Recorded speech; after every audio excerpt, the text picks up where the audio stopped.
You made this decision long ago. The Empire cannot win. You're coming home to yourself.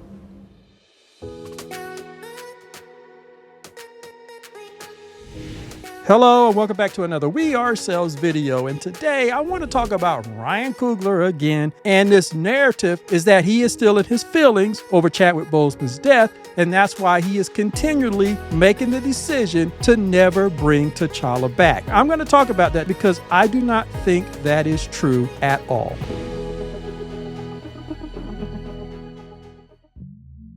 Before anyone gets in the comments and complain, I'm not saying that Ryan Coogler doesn't have the say-so, as Bo DeMayo has come out and told us, that everything about Black Panther, whether they're going to use any of the characters or anything like that, has to go through him. I fully believe that. What I don't believe is that he is in his feelings. And the reason this came up for me, I was watching the live stream for Planet Fanatics and Chill because they were talking about Bo DeMayo, who came out and basically confirmed what Darius had been saying, that Ryan Coogler is the one that is blocking the return of T'Challa. And I basically agree with everything they say. Like I said, I subscribe to their channels, I watch them. But the thing that prompted me to do this video is not a response to them, but was what they said and what we all have said and what we've all accepted. Again, we keep accepting these narratives from Disney and Iger and Marvel. And that is that Ryan Coogler is still in his feelings and his truth about T'Challa and what he and Chadwick Boseman did and what it meant. And I'm sure Coogler did have an emotional response when he found out that Chadwick Boseman had passed away. But my thing is, all these years later, the man's a millionaire. He can afford to call better help. And I'm not making fun of mental wellness and mental health. I have made use of mental health professionals, particularly ones in terms of creative recovery. It has been a lifesaver for me, particularly from a creative point of view. So I'm not making fun of it. I'm being serious. Ryan Coogler can afford to call somebody. Almost 5 years later, and we're still allowing him to hide behind his emotional response. That is what I'm talking about today. We need to stop accepting the narratives that these corporations put out. The only emotional response that I see, given what they put out in response to the first Black Panther, i.e. Wakanda Forever, if there's any emotion attached, it's antipathy, it's anger, it's hatred. Don't tell me that there's a truth in what he and Chadwick Boseman did, but yet what was done in Wakanda Forever undid every truth that was developed for the first Black Panther. What was done in Wakanda Forever undid the truth that Chadwick Boseman was trying to develop when he wanted to do a story about T'Challa and his son, a father-son story. What Coogler has done with the franchise has been diametrically opposite to what we know Chadwick Boseman stood for and supported. Chadwick Boseman even sacrificed his first big break as an actor in daytime television because he questioned the producers when they had this fatherless Black character. But it's interesting that they got rid of him for speaking truth to power. They got rid of him, but who did they replace him with? Michael B. Jordan, which says that Michael B. Jordan is a team player in what Hollywood wants to do and show about Black men and Black boys. He was acceptable. Chadwick Boseman wasn't. Michael B. Jordan is your buddy, Ryan Coogler. So what I'm saying is the fruit that is falling from the tree does not look like a fruit that is about the truth that Chadwick Boseman stood for, and we know and can prove, and as his brother said.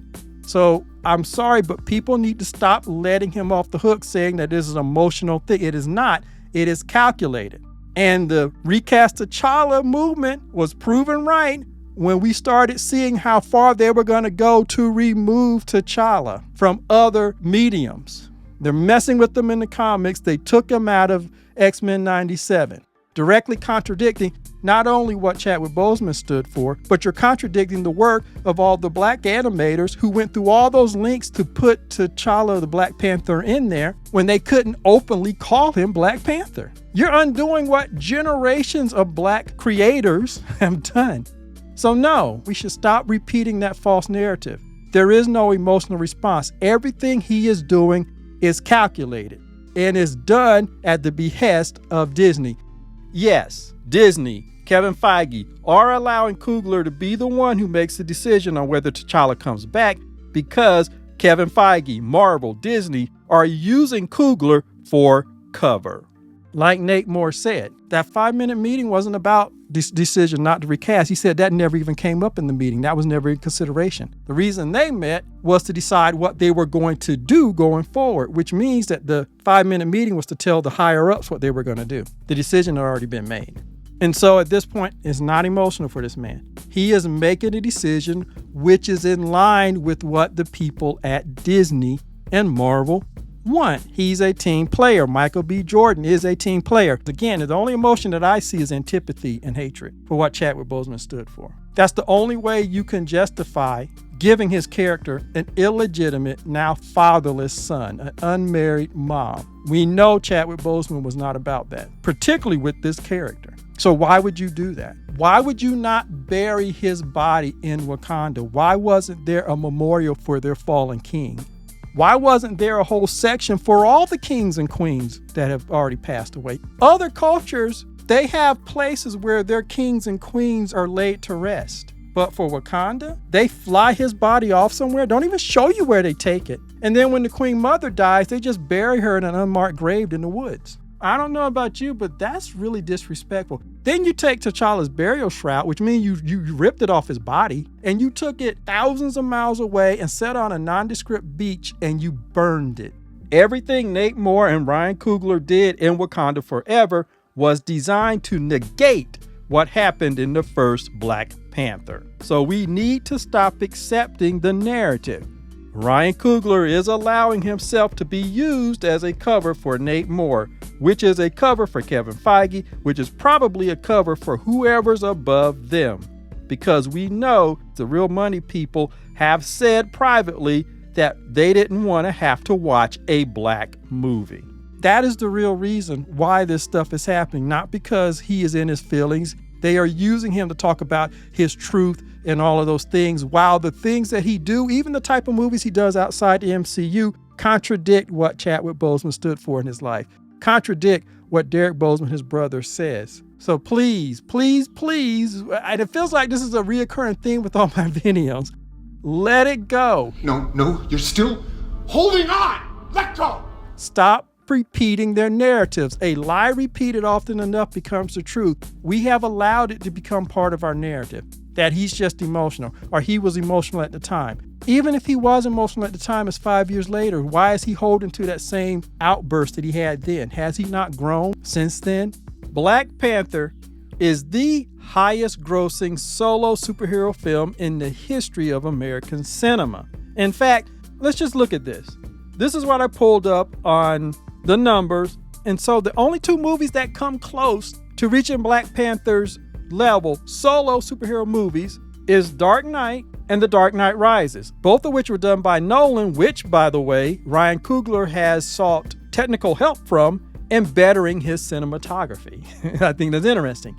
But they're the only two. And when you adjust those two movies for inflation, because one came out 2008 and the other came out in 2012, when you adjust them for inflation, you also have to adjust Black Panther for inflation. And so here at the bottom, you can see that Black Panther still edges those two movies out. These three movies are the best performing solo superhero movies ever. And Black Panther probably had less worldwide awareness than Batman. And the reason I'm showing you this young, talented Black director and producer made the most successful solo superhero film in the world, or at least the United States. He is in rarefied air. And that should have been a huge incentive for him over the past 4 years or so to work out his issues. He could have gone to a retreat. He could have had one-on-one help. He could have gone to a group therapy with the actors. He could have done anything. The man has the resources to do it. But if this wasn't an incentive for him to go and get some help so that he could come back and recast T'Challa and continue this highly profitable and successful franchise, I don't know what is. And that's why I have a problem with people trying to say that Sinners is going to change the way the industry is done. No, the hell it isn't. The one that's going to change the industry, or was supposed to change the industry, was Black Panther. That is the one that was universally, the world over, was seen as the movie that would change the way Hollywood make movies. And it was highly successful. And it was profitable. And Sinners, a movie which is directed by the same person and also has the opposite message from the first Black Panther movie, that is the movie that the industry wants us to accept as a replacement because they were afraid of the effect and the overwhelming success of the first Black Panther movie. So the fact that Ryan Coogler is still hiding behind his emotional response 4 years later? Now, what do you think? Do you think that is sense or nonsense? It exposes this narrative as total nonsense. He is blocking T'Challa from coming back because that is the wish of Marvel and Disney. It is control over money. They will choose control in their own bigotry over making fistfuls of dollars. And we are seeing that play out in front of our eyes.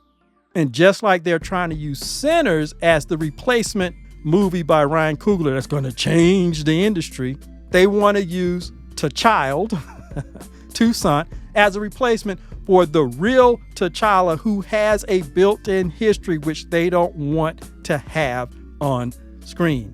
They are giving us the golem. They are giving us the image, and they are making it to walk and talk. There's two options. One. Number one, Ryan Coogler and the cast are absolutely honest, and their emotions are still compromised, and they cannot fathom anybody taking Chadwick Boseman's place and being recasted as T'Challa. And Disney is taking advantage of their compromised emotions to further their own agenda to get rid of T'Challa. It's really a slap in the face to the entire acting world to say that no one else could do a role. That's almost the ultimate form of disrespect. Besides completely just stopping all production on that particular character, I don't see any other way you could get any more disrespectful than to not keep that character going. Or Ryan Coogler and the cast are team players, and they are allowing themselves to be used as cover for the decision that was made by Feige, Marvel, and Disney. It's obvious to me that it's option two, because if you look at it, it follows the history of Hollywood, of Marvel, of Disney, and of the United States. And here's the really interesting thing about all of this. The people who are actually emotionally and psychologically compromised are not really Ryan Coogler and the cast. It's the people who cannot psychologically handle Black success, particularly if they can't claim to have anything to do with it or control it. And that's what they want us to do in the Black community. They want us to worship our fallen heroes and follow pale imitations instead of extending what the original individual set up. In other words, they don't want us to build real legacy. That's what they want us to do with Chadwick Boseman and T'Challa. Worship the fallen hero. Don't carry the work forward. Don't carry the character forward. Don't build a real legacy. Stop believing the hype. Stop believing the lies. The truth is right there in front of our face. They don't want T'Challa back. And that's the real reason why Ryan Coogler is being used as a shield. So anyway, that's what I think. You can let me know what you think in the comments. And as always, like, subscribe, and share, and I will see you the next time. The sleeper has awakened!